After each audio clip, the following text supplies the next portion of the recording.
Jewellers మీరు తాకట్టు పెట్టిన బంగారాన్ని విడిపించి ఈ రోజు ఉన్న మార్కెట్ ధరకు కొనబడును. విశాఖ జిల్లా సీతమ్మదారిలో ఉన్న ఆక్సిజన్ టవర్ లో ఫుడ్ డెలివరీ ఇవ్వటానికి వెళ్లినటువంటి డెలివరీ బాయ్ అనిల్ పై ఫ్లాట్ నెంబర్ 2914 ఓనర్ ఎవరైతే ప్రసాద్ ఉన్నారో ఎంత అనుచితంగా దాడి చేశారో మీ అందరికీ తెలిసిన విషయమే.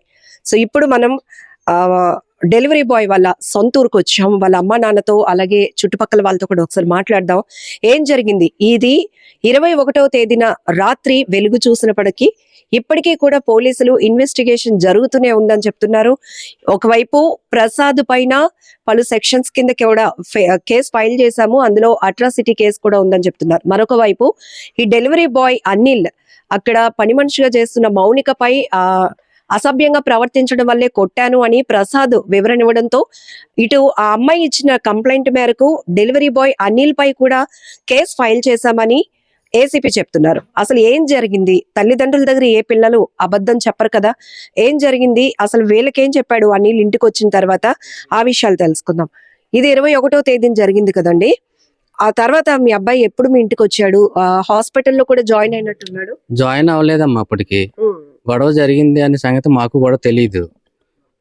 శనివారం నైట్ 9:30కి మాకు రోలుగుంట మండలం నుంచి పోలీస్ కానిస్టేబుల్స్ ఇద్దరు వచ్చారు. ఇద్దరు వస్తే మమ్మల్ని అడిగారు, మీ అబ్బాయి ఎక్కడున్నారు? అలాగని. మీ అబ్బాయి ఎక్కడున్నారంటే వైజాగ్ వెళ్ళాడు బాబు పని చేసుకోవడానికి అని చెప్పేసి అన్నాం మేము. ఏం పని చేయడానికి వెళ్ళారని నన్ను అడిగారు. ఏదో పనిలో జాయిన్ అవుదామని వెళ్ళాడు. ఖాళీగా ఉంటున్నావు ఎవరా ఇంటి దగ్గర, ఏదో పని చేసుకోరా అని చెప్పేసి అన్నానని వైజాగ్ వెళ్ళిపోయి ఏదో పని చేసుకుంటానని నేను వెళ్ళాడు. వెళ్ళిన తర్వాత ఎప్పుడు లక్షవారం వెళ్ళారమ్మా. అలాగా 20వ తారీఖుని లక్షవారం వెళ్ళాడమ్మా. ఏదో పనిలో జాయిన్ అవుతానని చెప్పేసి మాకు శనివారం నాడు రాత్రి 10:30 గంటలకి 9-10:30 గంటలకి పోలీసు కానిస్టేబుల్స్ ఇద్దరు ఇంటికి వచ్చి మమ్మల్ని అడిగారు, మీ అబ్బాయి అక్కడికి వెళ్ళారు అలాగని చెప్పేసి. అంటే పనిలోకి వెళ్ళాడు బాబు అని చెప్పేసి అన్నాం. దేని గురించి అంటే మీ అబ్బాయికి చిన్నదే ఈ గొడవ ఏదో ఉంది, అక్కడ గొడవలోని ధర్నా చేస్తున్నారు మీ అబ్బాయి కోసం, అక్కడ చాలా మంది లేడీస్ అని చెప్పేసి చెప్పడం జరిగింది. అది మాకు తెలియదమ్మా. మరి మీ అబ్బాయి గురించి అక్కడ కొంచెం ఏదో ఇన్సిడెంట్ జరిగిందంట, అక్కడ చాలా మంది ధర్నా చేస్తున్నారు అని చెప్పేసి అంటే మా అబ్బాయికి ఫోన్ చేసామమ్మా. అప్పుడు ఎక్కడున్నావు బాబు అంటే ఎక్కడే వైజాగ్లో ఉన్నాను అని చెప్పేసి అన్నారు. ఏం చేస్తున్నావు అంటే పడుకున్నాను నాన్న అని చెప్పేసి అన్నారు. బాబు నీ గురించి ఏదో ధర్నా జరుగుతుందంట. ఏంటంటే ఏం ధర్నా? నువ్వు అక్కడ కానీ ఉన్నావా ధర్నాలోని? దేని గురించి అన్నా ధర్నాలో నువ్వు ఉన్నావా అని నేను అడిగాను. అడిగితే అప్పుడు చెప్పాడు మా అబ్బాయి, నేను దేని గురించి ధర్నా చేయలేదు నాన్న, నేను ఎందులోకి వెళ్ళలేదు, కాకపోతే నాకు డెలివరీ ఇవ్వడం కోసం ఇలా జాయిన్ అయినాను. ఒకరోజు జాయిన్ అయ్యి డెలివరీ ఇవ్వడానికి వెళ్తే ఆ ఓనర్ గారు నన్ను కొట్టారు. నన్ను కొట్టిన తర్వాత చాలా సేపు అక్కడ అరెస్ట్ చేశారు, కర్రతో కొట్టారు అని చెప్పేసి అక్కడ జరిగిన విషయాలన్నీ నాతో చెప్తున్నాడు. చెప్తుంటే పక్కనే ఎవరు లేరు, ఒకడే పడుకుని ఉన్నాడు. లేపు అడిగినాం మేము. ఫోన్ చేస్తే లేచినాడు, కొంచెం డల్గా మాట్లాడుతున్నాడు. ఏం బాబు అని చెప్పేసి అంటే ఈ విషయం అంతా చెప్తున్నాడు. ఇలాగా ఎందుకు కొట్టారు? ఏం జరిగింది ఆ రోజు? కొట్టారు అంటే ఎందుకంటే మాకు మా అబ్బాయి చెప్పిన ఇన్ఫర్మేషన్ అయితే డెలివరీ ఇవ్వడానికి వెళ్ళాను. వెళ్ళిన తర్వాత ఒక అమ్మాయి వచ్చింది, ఆ ఇంట్లో పనిచేసే వాళ్ళు అనుకున్నాను. అమ్మాయికి డెలివరీ ఇచ్చాను నేను. డెలివరీ ఇచ్చిన తర్వాత తీసుకొని నేను వెంటనే మళ్ళీ లిఫ్ట్ దగ్గరికి వెళ్ళిపోయాను. అంతట్లోని వెనకాల ఆ సార్ రమ్మన్నారని మళ్ళీ అమ్మాయి వచ్చి నన్ను పిలిచింది. వెళ్ళాను. ఎందుకన్నా, ఎందుకు పిలిచారన్నా అనే మొక్క అన్నాను నేను. అంటే నేను నీకు అన్న ఏంట్రా, నేను నీకు అన్ని అన్నయ్యనా, నువ్వు నాకు కానీ తమ్ముడు ఎవడోరా నువ్వు అన్న అనడానికి సార్ అని పిల్లలు కదా అని చెప్పేసి సీరియస్ పడ్డాడట. నేను ఏం తప్పేటన్నాను సార్ అని చెప్పేసి అన్నారంట. మా ఈ స్పీడ్లోని మాకు ఇటు సైడ్ నుంచి అన్న అనే మాట మాకు ఎక్కువ వచ్చేస్తుంది అమ్మా. ఈ సార్ అనే మొక్క మాకు రాదు. అన్న అనే మాట ఎక్కువ చెప్పన్నా ఏంటన్నా, ఏం లేదంటే ఏ గురు ఇలా చెప్పగలం కానీ సార్ అనే మొక్క మాకు త్వరగా రాదు. అందు గురించి ఆ మొక్కను నీ స్థాయి ఏంట్రా, నా స్థాయి ఏంట్రా, నువ్వేమో ఆఫ్టర్ ఒక డెలివరీ బాయ్వి, నన్ను అన్న అనవేంటి, నువ్వు సార్ అని పిలవాలి కదా అని చెప్పేసి సీరియస్ పడి గొడవ పడ్డాడట. గొడవ పడితే సార్ ఏది లేదు సార్ నేను వెళ్ళిపోతానులేండి, మీకు ఎలాగ డెలివరీ ఇస్తాను కదా అని బ్యాకప్ వెనక్కి మళ్ళేసాడంట. వెనక్కి మళ్ళేసి లిఫ్ట్ దగ్గరికి వెళ్ళాడట. లిఫ్ట్ దగ్గరికి వెళ్తే తొందరగా లిఫ్ట్ రాలేదు. అంటే కింద నుంచో పై నుంచో మొత్తానికి ఈడుండేది 29 ఫ్లోర్లు పైన ఉన్నాడట. అంటే ఇంకా 36 ఫ్లోర్లు ఇంకా పైన ఉన్నాయంట. మొత్తం ఆ ఫ్లాట్ మొత్తం 36 ఫ్లోర్లు, 29 ఫ్లోర్లు అక్కడ ఉంటే ఆ లిఫ్ట్ రాక వెయిట్ చేస్తుంటే కాలర్ పట్టుకొని లాగి కొట్టాడట. మా అబ్బాయి మాతో చెప్పిన విషయం. కాలర్ పట్టుకొని కొడితే ఇలాగ అడ్డుకున్నాడట మేడం. అడ్డుకుంటే అయినా సరే కొట్టాడట. కొడితే నన్ను కొట్టేస్తున్నాడు అని చెప్పేసి భయంతో లిఫ్ట్ రాలేదు కదా అని చెప్పేసి మెట్ల మార్గంలోనే త్వరగా వెళ్ళిపోదాం అని చెప్పేసి మెట్ల మార్గంలోకి వెళ్ళిపోతాడంట. 29 ఫ్లోర్లు కంటిన్యూగా దిగొచ్చాడు మేడం. ఆయన కూడా ఆ 29 ఫ్లోర్లు దిగొస్తుంటే వెనకాల వెంటబడి సెక్యూరిటీ గార్డులతోటి ఈ వచ్చి కుర్రోడిని బ్లాక్ చేయండి, అక్కడ మీరు గేట్ వేయండి అని చెప్పేసి అన్నాడట. ఆ ప్రసాద్ అనే అతను గేట్ వేసారట. ఈ ఎంత ఫాస్ట్ గా వచ్చినా సరే గేట్ వేసేస్తే బయటికి వెళ్ళలేరు కదా మేడం ఎవరైనా. అక్కడికి వచ్చి ఆగిపోయాడట. ఆగిపోతే వచ్చి కొట్టేస్తున్నాడంట. కొట్టేస్తుంటే ఆ పక్కనే చాలా మంది అందరూ చూస్తుంటారు. ఆ ఫ్లాట్ లో ఉన్న వాళ్ళు కొంతమంది వచ్చారట. వచ్చినా ఎవరు ఏమనలేదట. సెక్యూరిటీ గార్డులు కూడా అక్కడ ఉన్నారట. వాళ్ళు కూడా ఏమనలేదట. కొడుతుంటే నేను ఏం తప్పు చేసినాను సార్ మిమ్మల్ని, నేను ఏదన్నా అన్నానా, ఏమైనా చేశానా, మమ్మల్ని ఎందుకు కొడుతున్నారు సార్, ఏదో డెలివరీ ఇవ్వడానికి వచ్చాను అంతవరకే కదా సార్, నేనేమైనా తప్పు చేశానా అని చెప్పేసి అన్న.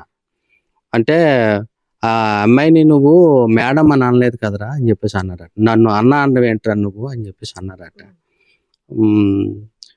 అనేది ఎలాగని చెప్పేసి కొడుతూనే ఉన్నాడంట మేడం. కొడుతూనే ఉంటే ఆ వెనకాల సెక్యూరిటీ గార్డులు వాళ్ళు చాలా మంది, తర్వాత ఆ స్విక్కీలో పనిచేసి కుర్రలు 10 మంది కుర్రలు గేట్ దగ్గర వెయిట్ చేస్తుంటారు. వాళ్ళు పార్సల్ తెచ్చి ఆ తర్వాత బజార్, అక్కడ ఏదో బజార్ ఉందట.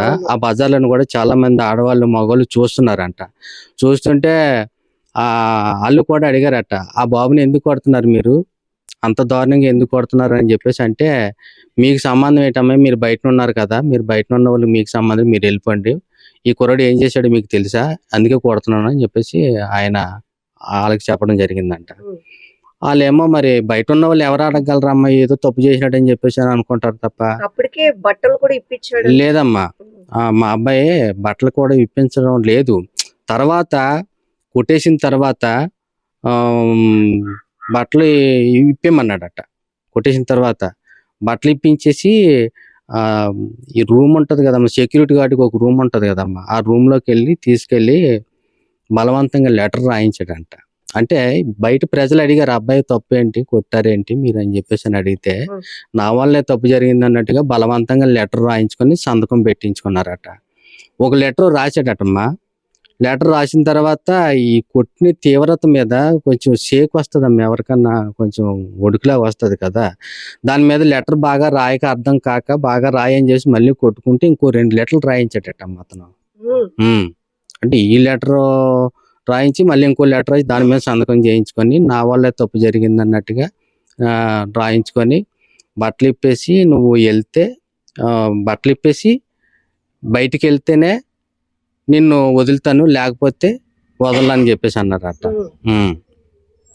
మీది ఏ ఊర్రా అని అడిగాడట అమ్మ. ఇప్పుడు ఫస్ట్లోనే గొడవ పడినప్పుడు పైన మాది నర్సీపట్నం సార్ అని చెప్పేసి అన్నారట. నర్సీపట్నం అయితే నిన్ను నర్సీపట్నం ఏరియాలోనే గంజాయి కేసులు ఎక్కువ ఉంటారు, అక్కడ నిన్ను ఇరికించేయగలను, నేను డిపార్ట్మెంట్ వాడిని అని చెప్పేసి అన్నారట. సార్ నేనేం చేశాను సార్ అని చెప్పేసి అప్పుడు కూడా బతిమలాడినాడట. ఏదైనా సరే నిన్ను మాత్రం చాలా దారుణంగా ఆ డిపార్ట్మెంట్ లో పనిచేస్తున్నాను, డిపార్ట్మెంట్ వాళ్ళని అని చెప్పేసి అన్నారట అతను. కొట్టేసి బట్టలు ఇప్పేసి లెటర్ రాయించేసుకొని, సార్ నా వల్ల తప్పు ఉంటే ఆ అమ్మాయిని పిలిపించండి, ఆ అమ్మాయిని పిలిపించిన తర్వాత మీరే అడగండి అని చెప్పేసి చాలా మంది అక్కడ ఆ అపార్ట్మెంట్ వాళ్ళు కింద ఉంటే ఓ 10-15 మంది ఉంటే వాళ్ళ దగ్గర కూడా అడిగించారట అమ్మ. లేదా సార్ మేము డెలివరీ ఇచ్చాడు, వచ్చాను, వెళ్ళిపోయాను, అంతవరకేనండి, నాకు ఏమీ చేయలేదండి అని చెప్పేసి ఆ అమ్మాయి కూడా అన్నదంట. ఇందులో నా వల్ల తప్పేం లేదండి, అయినా నన్ను కొడుతున్నారు అని చెప్పేసి అన్నారు. ఇప్పుడు ఆ అమ్మాయి మీద, అంటే ఆ అమ్మాయి పట్ల అసభ్యంగా ప్రవర్తించడం వల్లే కొట్టానని ఈ ఓనర్ చెప్తున్నాడట ప్రసాద్. మరి జరిగినది కప్పుపుచ్చుకోవడానికి ఏదో చెప్తారు కదమ్మా. ఇప్పుడు మా అబ్బాయిని కూటు కోసం కోటి విద్యలు అన్నట్టు ఇక్కడి నుంచి అక్కడికి పంపించి ఏదో పని చేసుకోరా నాయన అని చెప్పేసి పంపించిన తర్వాత ఏదో పనిలో జాయిన్ అయిన తర్వాత ఏ దొంగతనమో ఏదో చేసుకునేవాడు అయితే ఎక్కడైనా దొంగతనం చేసుకుంటాడు. కానీ అంత కష్టపడి మేము ఎలాంటి వాళ్ళు నాకు తెలుసు. అదో ఆడవాళ్ళు ఉన్నారు, మా పిల్లడు అలాంటి తప్పు ఎప్పుడు కూడా చేయలేదమ్మా. ఆడవాళ్ళు అన్న అక్క అమ్మ అలాగానే పిలుస్తారు, కనీసం ఇంకా ఎవరితోనూ కూడా సరిగ్గా మాట్లాడరమ్మా. మా పిల్లలు అలాంటిది అతన్నే అన్న అని పిలిచినప్పుడు ఆవిడ్ని అసభ్యకరంగా మాకు ఆడి ధైర్యం కూడా మాకు ఉంటుందా? ఉంటామా? అంత పెద్ద అపార్ట్మెంట్లోకి వెళ్ళి ధైర్యం మేము చేయగలమా? ఏం చదువుకున్నాడండి? డిప్లొమా చేసాడు. డిప్లొమా చేశాడు. ఎప్పుడు జాయిన్ అయ్యాడు స్విగ్గీలో? స్విగ్గీలో లక్ష్మీవారం జాయిన్ అయ్యాడమ్మా. 20 తారీఖు 21 ఇక్కడ బయలుదేరి వెళ్ళి అక్కడ జాయిన్ అయ్యి వెంటనే మళ్ళీ అదే రోజు శుక్రవారం నాడు ఆ పనిలో జాయిన్ అయినాడు.